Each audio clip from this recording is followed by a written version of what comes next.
Okay, my friends, welcome. And what I'm going to show you today is how I would do a ink sublimation on a contour cutout, mingling of the two fine arts of laser engraving and ink sublimation. And this is how I would do it. The first program that I would use, if you're doing any laser work, you're probably familiar with Lightburn.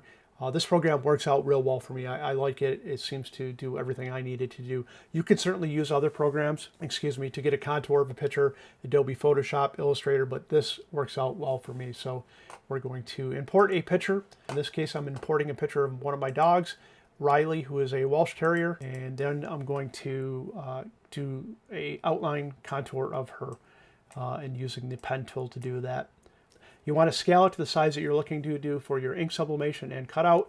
In this case, I'm going to end up doing 292 millimeters, which is basically 11.5 inches high, and then the width obviously will adjust from there.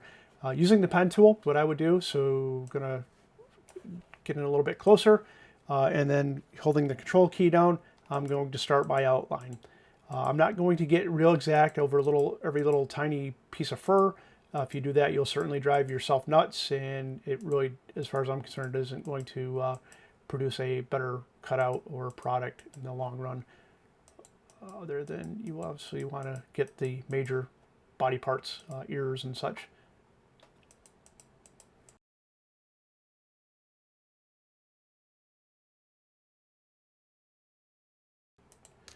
Okay, from there, just deleting out my picture. So there's my outline. I use red as my cut line, and in this case, because I have a diode laser that I use, I'm going to do 500 at 95% power in 3 passes to get through the 3mm birch that I use. That cuts out real well.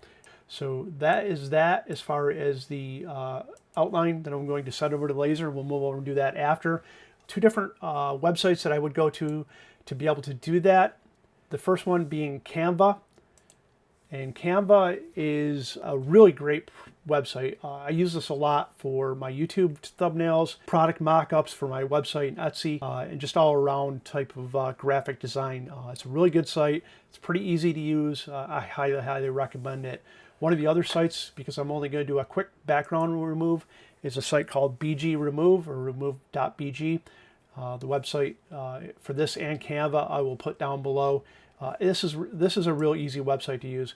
Upload your picture and it pretty much does everything for you. Background's gone. I'm going to download that, and that's what I'm going to send to my printer to print on ink sublimation paper, and this will be what I will use to sublimate that onto my plywood that I'm cutting out with the laser. We're going to move on over to that and see what it looks like. We're on the garage now, and I'm going to bring in that cut file. I have it in my art library. I'm going to load it up, and there we are. Again, as I said, 500 speed, 95% power, 3 passes is what I use. You certainly may need to do something different depending on what your laser power is and such. A diode laser that I have, I'm happy with it. Works for me, does a lot of work.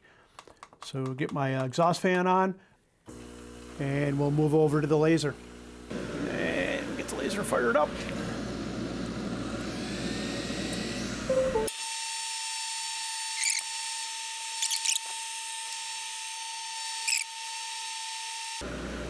And while we're waiting from that, we'll jump over to the heat press.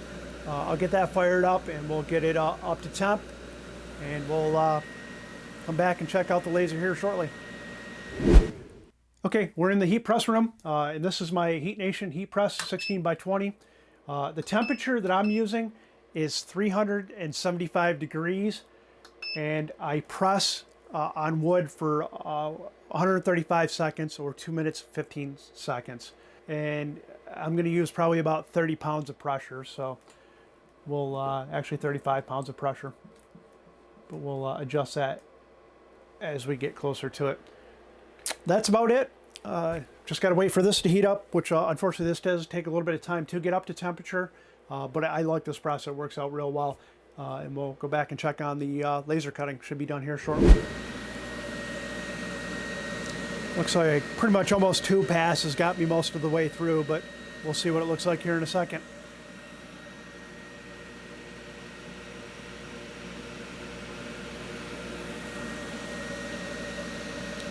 And this is going to be the outline of my dog Riley that we're going to ink sublimate on.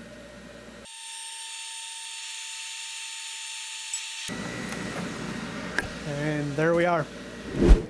Okay, waiting for the heat press to get up to heat temperature, 375 degrees, about 320 right now, so it's going to take a few more minutes. I've printed out my picture of the dog, and it's got to be mirrored. You've got to remember to do that. If you don't do that, you're going to end up with a backwards picture. Not necessarily an issue with this type of picture, but if it's text or something like that, it'll be reversed. So got the picture. I've got my cutout. You got to make sure this is nice and clean, that there's not any sawdust on it. Give it a good wipe with a cloth just to make sure there's no dust or debris on it. If there's dust or debris, that's not going to work out. It'll come off with the sublimation ink and you'll have little spots, so that's not going to work for you. Because it's reverse, I'm flipping my cutout over, laying it on the picture, and making sure everything is lined up. That's pretty good right there. Taking my tape, taping it down. And this is just heat transfer tape, nothing special. Just gonna get it in a couple spots so when I pick it up it doesn't really move. And as soon as that's up to temperature, I'm going to throw it on my heat press for 2 minutes 15 seconds, and we'll be good. And we're up to temperature. So now what I'm going to do is I'm gonna put my wood and paper in. You're going to want to make sure you use some butcher paper to protect your platen so you don't get ink on it. And then what I do is just hovering over it. Alexa, set timer for 30 seconds. 30 seconds, starting now. That gets the wood up to temperature and the ink up to temperature a little bit. And it seems to work better for me. Maybe not, who knows, but it seems to work. So as soon as that's done, we'll set the press down, and 2 minutes and 15 seconds, we'll have a picture on wood. And away we go. Increase that temperature a little bit, and you can probably hear my silly dogs barking in the background. All right, and it's coming out. You can see when it's done fairly good. If you look, you can see that it's kind of showing through. That means it's a good press.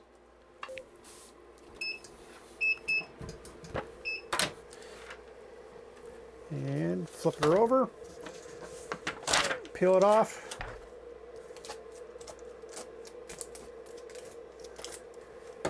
And there we go. Not too shabby. Pretty quick and easy process. Probably could have expanded the size of my print a little bit bigger just to cover up some areas, but that can be fine-tuned if you're doing these type of things. And that's my little project. Other than that, I want you to know one thing. Your couch sucks. It's time for you to get up, get on, get out in your garage, get out in your workshop, get in your craft area, and do some ink sublimation on wood. See ya.